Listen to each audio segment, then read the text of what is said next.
Hey guys, welcome to Unleash podcast brought to you by Hidden Gene, where we talk about how to unleash your hidden potential. I'm your host, Yuri Diogenes, and we have a great episode for you today featuring Brad Holt. Thank you for being on today, Brad. Hey, thank you for having me, man. Absolutely. Before we jump into today's topics, we would like to invite you to subscribe to the podcast on YouTube, Apple Podcasts, or Spotify. You can always find this podcast at Hidden Gym website, hiddengym.net. And if you live in the area and never visit Hidden Gym before, make sure to grab a free trial at hiddengym.net. All right, Brad. Let's talk a little bit about what you do and a little bit of your background. Then we go into more details about Arsenal. Awesome, man. Well, my name is Brad Holt. I work with Arsenal Strength. I'm our vice president, focusing primarily on sales. Uh, I've been in the fitness equipment side of the industry for about 15 years, and before that, I was a fitness director at a University of Southern Mississippi for a little bit, and then I received my education at Mississippi State University. Go Dogs! Did my undergrad and my master's there. Awesome, awesome. So, how long you been at Arsenal? 6 years, man. 6 years. Okay. And since you've been on this industry for a long time, what would you say that has so much difference between Arsenal and other equipments? I think that we're kind of more than anything, we all train, so we all understand training. A lot of the times, people who are making some of the decisions and with a lot of the other companies that you see out there, the focus is not necessarily on training. A lot of pushing the cardio product, where a lot of the quote unquote margin is, where we're tried and true. We love to train, and we're committed to strength product and making the strength product the best possible product that we can. And do you have a specific market, or do you actually, it's all about fitness? Because I'm asking this because there are some uh, gym manufacturer that is more towards like heavy lifting type of stuff, very hardcore, and some others are more, commercial fitness, hmm 24 hours type of thing. Uh, do you have a specific market that you fit your equipment into it, or is quite open? I think we're very true to our roots. With that being said, we've kind of got our start by being associated in the bodybuilding and health and fitness industry from that directive. But we've really expanded our product offering. We've really expanded uh, our reach and the type of clubs and gyms and even homes that you see us in. We're in all different types of facilities. We've shipped to over 42 countries.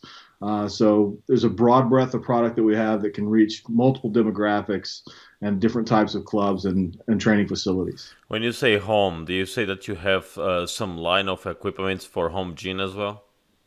No, we're really committed to our line and our brand having a stamp of excellence on it. So we're not going to have a less featured line just to go in a different setting. We've Wow. just had a lot of people that value their training, and I think one of the things that we really learned during the COVID pandemic was people had to train for their mental and physical health, Hmm. and they maybe couldn't go to their gym, maybe couldn't get to a specific space where they could train, so they invested in their own.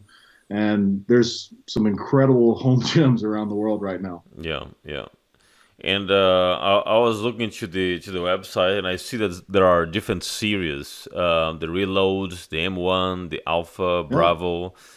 Um, which one you see that is selling more or is getting more traction nowadays? Yeah, well, we really cut our teeth by the introduction of the reloaded line, which is basically it's our plate loaded lineup. So anything that a plate slides on and the machine is what's defining the range of motion. That is our reloaded line. So everything from leg press to a chest press to an incline fly to our multiflex, various pieces like that are going to be in our reloaded lineup. M1 is anything with a weight stack. So anything with a selector pin that goes in a weight stack, that's our M1. And then our benches and racks are primarily in our alpha line. More, it's a good blend of product, but we do sell a good bit of our plate loaded product, and that's what a lot of people know us for. But the M1 line is getting a lot of traction, as well as our Alpha series with our power slide racks and some of the things like that. And Bravo is basically hack squat. Bravo is it's a basic bench and rack line, so it has a lot less features. It's just a basic line. Okay, yeah. I personally try at Hidden Gym.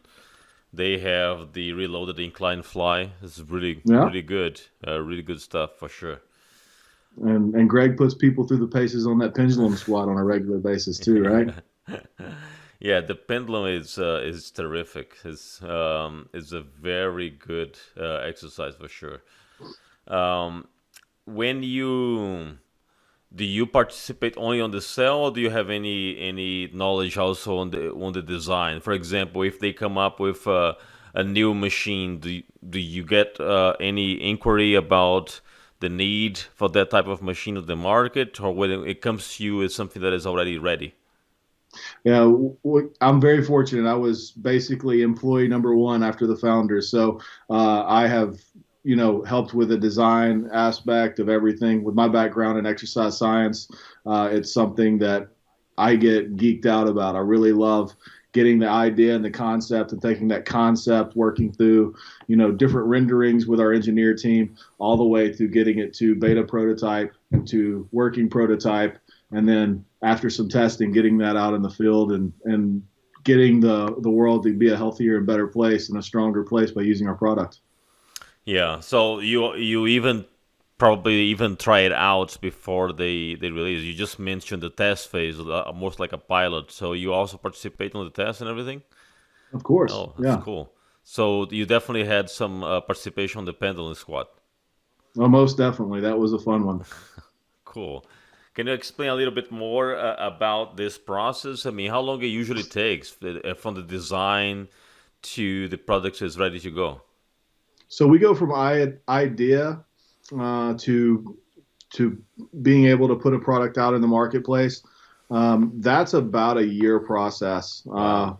When you look at each individual piece, now we can have 10 or 12 pieces in the works at one specific time, but from the time we press start to the time we're able to get that product out into the marketplace, you average about a year. And one of the main reasons is that is, our brand and that target that represents our brand is very important to us. And it's got a standard to uphold, and we're not just going to throw something out there. Mm-hmm. So we just released this week a leg extension seated leg curl combo. And we went through 9 prototypes on that piece before we actually signed off on it. Is And the that feedback part we of got, M1? what's that? Is that part of the M1 series? No, it's going to be it's a plate loaded line, so it's in the reloaded Oh, series. okay, in the reload series. It's not quite on the website yet. We just launched it on social media today, actually. Wow, brand new. Yep. Um, Had a few customers who are early adopters who knew that we were coming out with it, so we have it in a few facilities, and the feedback has been outstanding. that's awesome. That's awesome. And by the way, where is the main facility where people can actually go to a showroom and take a look on that? So our main showroom is in Knoxville, Tennessee. If someone's interested in coming and trying the product, interested in purchasing the product and making it part of their training facility, you can reach out to us through info@myarsenalstrength.com and have an opportunity to come train on every piece that we make, see the environment at the showroom, see how we do the gym design aspect, and really tie everything all together. If you don't want to make it to Knoxville, Tennessee, we have a satellite showroom in Las Vegas that's tied to the Dragon's Lair. It's a separate facility within the Dragon's Lair that has a limited product offering in there, but we can hold meetings in there, and then the Dragon's Lair obviously has every piece as well. Nice. And the actual manufacturer where you produce the equipment is also in Tennessee? Yes, it's right outside of Knoxville, Tennessee. Awesome. That's very cool. It the pricing range is something that you have to actually contact you guys to get, Yes. because I don't see anything related to price on the website. Yeah, we do everything on a as quoted basis. We're not afraid of our pricing. We're not ashamed of our pricing, but package pricing differs and things like that. So we want people to contact us, make sure that it's not just a add to your cart. We want to make sure that that product's actually fitting your needs, and we're helping you select the right product to kind of make sure that your training is the best it can possibly be. Okay. And do you also have, because when I was looking to the showroom, I saw some dumbbells and things like that with the arsenal. Do you also have other type of gadgets or even other types of things rather than just equipment like dumbbells, handles, bars, or is pure equipment? So we can have someone come to us with a blank facility. I think that you've definitely trained in a great example of this, Fox Fitness in Fort Worth. Uh, the owners of that facility came to us and they said, "Man, we've got this building, 10,000 square feet, and we want to build our dream gym. You guys design gyms, run with it." So with our network of partners in the industry, we're able to put one big package together for everything from the flooring, the plates, the dumbbells, the cardio, turf, accessories, everything. So we can kind of wrap everything all into one package other than toilets and sinks is what I like to tell people. Oh wow, this is a very cool type of thing. So you design from the beginning and you provide everything basically. Yeah, I mean, like we're in gyms all the time and we're working with people all across the globe. I told you we've sold to over 42 countries, so we're seeing what works and we're seeing what's kind of the hot wave of everything going on in the industry, and we want to share that. We want the industry to continue to grow, so why not share other people's successes to help everybody's clubs be better? Yeah. And by the way, how did you get into this business of like Arsenal? Because before Arsenal, you probably were also in the gym fitness equipment. Yeah. So, but how did you get that? So whenever I was in grad school, the associate director of recreational sports at Mississippi State University, I was his graduate assistant. He focused primarily on fitness. He was consulted on a couple of gym design projects for other rec centers. Hmm. Mississippi State at the time had one of the newest and best student recreational facilities. Specifically, the fitness component was very, very well highlighted. And because I was his graduate assistant, I got brought into all the meetings and talked about the design and all those things. So I kind of started developing some relationships with people in the industry, if you will. And then when I left Mississippi State University and went to the University of Southern Mississippi as their fitness director, there were a couple of small community college that had the same things going on. They knew a little bit about that I had done that before, so I helped them with those projects. And I think with me helping those projects, that kind of got some attention from one of the companies, and they asked if I would be interested in coming on. So I went through the interview process, and I was with another company for about 9 years. Nice. You said that you were at Arsenal for 6 years and you were employee number two. So that means that Arsenal is like 70 Arsenal Strength, years. I was employee one, other than the two founders. Arsenal Strength Okay. has been there for 7 years on March the 23rd. So we just had our 7 year birthday about 2 weeks ago. And it's relatively new. And 2 years ago we have COVID. So how did you guys handle that COVID? It was good for the business, or was bad for the business I, at that time? Yuri, without being too sounding too proud about this, I mean, like, we were very fortunate to be in an outstanding growth trajectory during that time, and our brand had a lot of momentum with it. So we grew very rapidly through that, not just with a few people wanting to buy at home gyms, but people were understanding that the pandemic was eventually going to come to an end, and when it came to an end, they needed to invest in their facilities. So we had a rapid amount of growth in 2020, and another Really? That's interesting because a lot of gyms actually closed that year. 100%. What we found was very successful was though were gyms just like Greg's at Hidden Gym, you know, those that people definitely still wanted to train. Your true training facilities, where your big box, your 75,000, 100,000 square foot facilities, where when you're scanning your key card coming in, that's all you are is a key card. Instead of, "Hey Yuri, how you doing?" It's Hmm. you get a wave and a wave, in and out. They don't really know your name or know what's going on with you. the great thing about gyms and strength specifically is how it builds communities. Yeah. So you guys never really stopped throughout 2020 producing.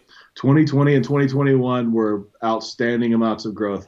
2020, we had a half of a day that we shut down the manufacturing process, and that was because there was, as the very beginning of the whole pandemic thing, and somebody's roommate was getting tested. So we just wanted to make sure that everybody, because it was so unknown at that point, Right, following right. protocols and all that. And then last year we did have a little bit of a shutdown for about 4 days because we had some cases go through our facility.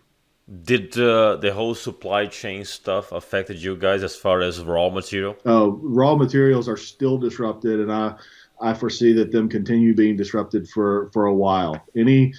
Anybody in the U.S. manufacturing industry, whether it be strength equipment, cars, car parts, whatever, they're feeling it. Supply chain is severely disrupted. Some of that due to the international shipping crisis, some of that due to the workforces that were getting paid a set amount to go and do a job that they love, but now they're getting paid more to go to a fast food restaurant and work. Hmm. It's a really interesting time in the American economic system. So this is actually causing some back order. For Uh, example, you say our lead times for are you, extended right now. With the growth and the number of customers and the number of orders that we've had over the past 2 years, coupled with workforce, the difficulties with the United States workforce in some instances, as well as the slower supply chain.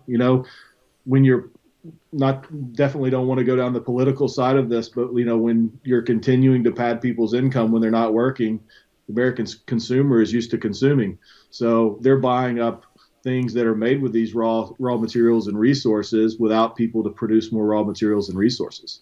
So that slows down and creates a hiccup in the supply chain that it's going to take probably about another 6 months before we start seeing some consistent relief. so you just released the leg extension Yeah. today, or yes? Do you already have a lineup to for people to buy? And if they buy, how long usually it takes for them to receive? Well, right now we're quoting around a 24-week lead time, which is extended. Wow, Extended. I mean, that's 24 weeks. yeah, Wow, that's well that's past a what we would be comfortable being, but it is reality right now, and the pulse around the industry is a lot of people are in that same kind of range. So we just have to continue to work as hard as we can, understand that craftsmanship and a good American workforce with great American steel and product and is going to take a little bit of time right now while the raw materials and the resources are a little bit limited.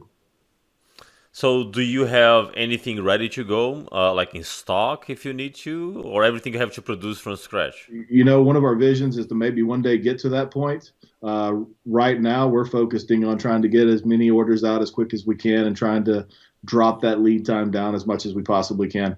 But we do not make stock product as of right now. Everything is made to order. Interesting, interesting. So that's probably why you don't want to have on the website the option to keep adding things to the cart and then buy online like Amazon or something like that, right?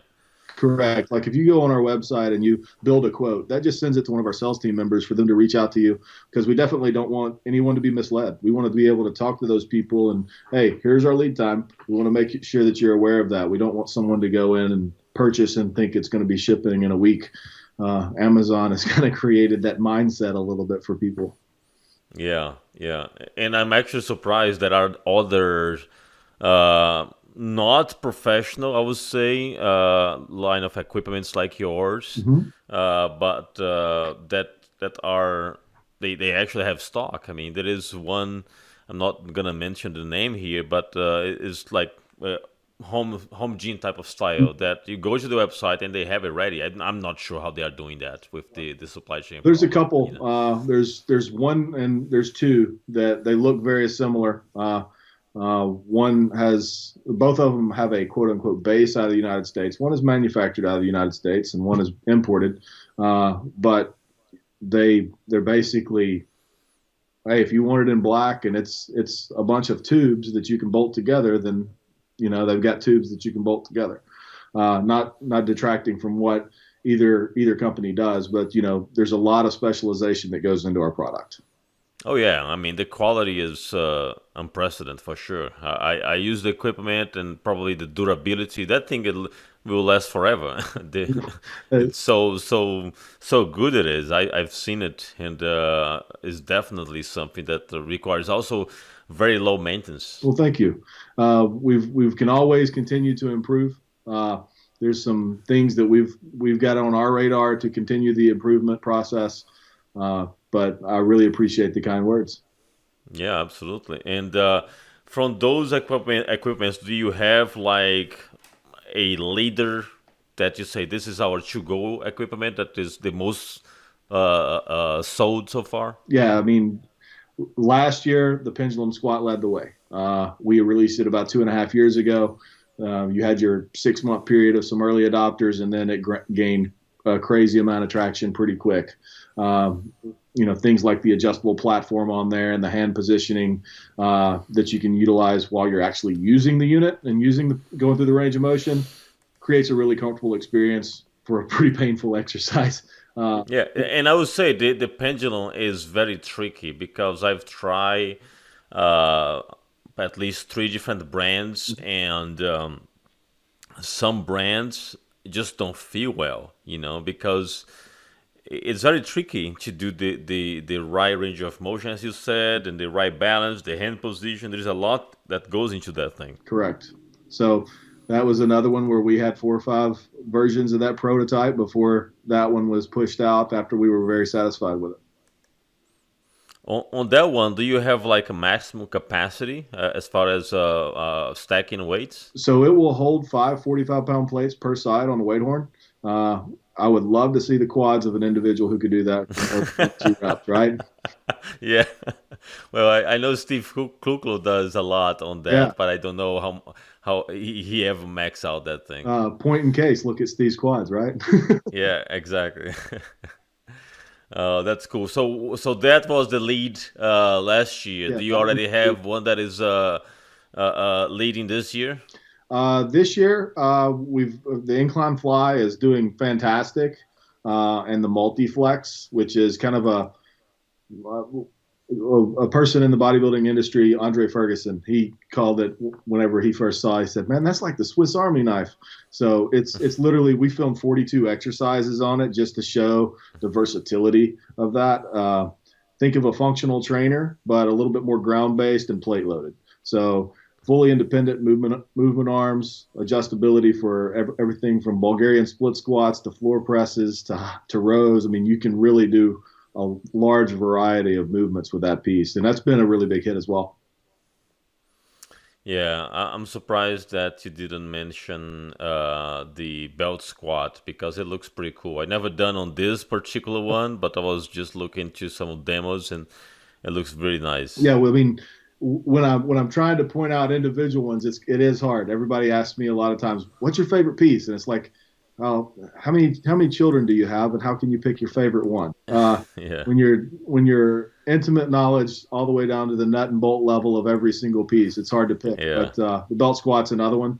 That thing is patented. We're the only belt squat that has uh, platform that can change angles. So it's 0, 10, or 15 degree angles. You see everybody squatting with wedges these days. Put a little bit more emphasis on your quads. That allows you to kind of do that. And it's also combines cable path. So you get a little bit more freedom of movement instead of a hinge with a lever. So that cable is tied to a lever mechanism. So a lot of different cool stuff that you can do with a belt squat. I'm glad you mentioned that piece. Yeah, I never seen one that has this elevation platform. That's pretty cool. So you can go all the way to perhaps like 45 degrees, something like that, It right? goes 0, 10, and 15. So 0, 10, 0, 10, and 15. 15, yeah. You can do everything from step ups on that unit because of the cable path. So people will step off and do marches on and off of it. Um, Side to side movement because there is some lateral play in the cable. Uh, Obviously, belt squat, stiff legs, rows, things like that. It's a very versatile piece. When a gym, for example, they get one of those equipments and you ship, do you also have a technician going on the site to install and to take a look. I think it looks good and show how it works, or is up to the gene owner to assemble everything. We have options for however someone wants to do it. So we'll either have a technician or assembly crew or on site to make sure that that gets in the facility and assembled correctly. But keep in mind, 90% of our pieces are pretty assembled all by the time they get there. Like the pendulum squat, for example, since that's one we've talked about significantly. You bolt on 4 weight horns on that piece, and that's it. And it's just your storage weight horns. That piece arrives on a pallet, ready to roll and place in your facility. So, depending upon the equipment package, obviously it would be something where if there's enough manpower to help get those pieces exactly where you want, there's really not a need for assembly. Oh, that's cool. That's really good. It makes sense as well. Probably the bilateral leg press, which is another huge piece of equipment, it comes ready to go, right? You literally fold the back pad down because it ships with the back pad folded up, so it's on a little bit smaller pallet to minimize some of those crazy freight costs. Bolt the weight horns on and rock and roll on that piece. Yeah, that's a very cool piece of equipment because you can do individual leg, right? Correct. So you can tie that platform together. Uses like a lever action in the back, so you're able to tie that platform together and do both legs simultaneously, or you can undo the lever. It makes each platform independent. You can alternate legs. You can do a set with all left and then a set with all right. You go back and forth. So tons of ways to use that. Now, just to clarify here, because I might be misreading this. 809 pounds is the weight of the equipment, not the capacity, right? Because this thing here probably holds more than a thousand. Like the linear leg press will hold the linear leg press, which is the single platform. That one will hold 2,300 pounds, Okay. and the bilateral leg press, I think that one will hold 12 or 1,100 per side. So pretty significant amount of weight. Yes, absolutely. So 890 pounds is the weight of That's the the weight of the equipment machine. itself. So Yeah, yeah, pretty robust amount of steel under those pieces. yeah, absolutely.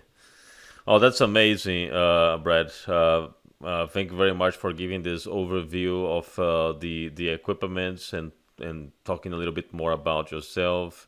What are the plans for upcoming? If you have any roadmap of things that you are planning to do, or if you can share, of Of course. course, I mean, there's definitely some big scale plans that I just can't wait to share with people. Maybe some of those I can't share right now, but we're going to continue to evolve. We're going to continue to make pieces better. Uh, that's kind of one of the cool things when you think about Arsenal Strength. It's been a company for 7 years. We've already went through the product 3 times. We're on our third version of some of these pieces that have been since the inception of the company. So we've already kind of went through and continued to improve, and pick it apart 3 different times. So we're going to continue to evolve, try to make pieces better, and come out with new pieces. Uh, Maybe some of the things that you can look for coming from us would be the pieces that are hallmarks of old school strength training that are kind of forgotten about in the industry. You look at pieces like our standing lateral raise, for Or the example. the The or one very old school like the pullover machine. That might be a great idea, Yuri. I can't speak, but that might be a great idea. Yeah, I remember having those pieces of old equipment in old jeans. You just cannot find those Correct. machines anymore. It's unbelievable. That's cool. And just before we wrap up, are you already doing any international type of shipping? There is other place that you are shipping to outside of So US. we ship like last year was 38 countries. The year before, last year was a little bit more heavily affected by the COVID pandemic because it was a year, kind of like a whole year last year. But we shipped to 38 countries last year, 42 the year before. So we've been Nice, shipping nice. worldwide since day one. And it's picking up again this Yeah, year. yeah, we've got a ton of product already to go overseas that was placed in the third quarter, fourth quarter of last year. The major hiccup with anything international right now is containers. I think if Yeah. anybody's paid attention to international shipping and the shipyards right now, there's boats in harbor right now that are just waiting to be unloaded with goods that could be distributed across the United States, and then goods also have to go out. So That's crazy. Yeah. All right, Brad. Thank you very much again for your time. I truly appreciate it. thank you so much, Yuri, and it's a pleasure. Good luck. My pleasure. All right, everyone. That's a wrap for today's episode. Stay tuned. We have much more to come. Thank you.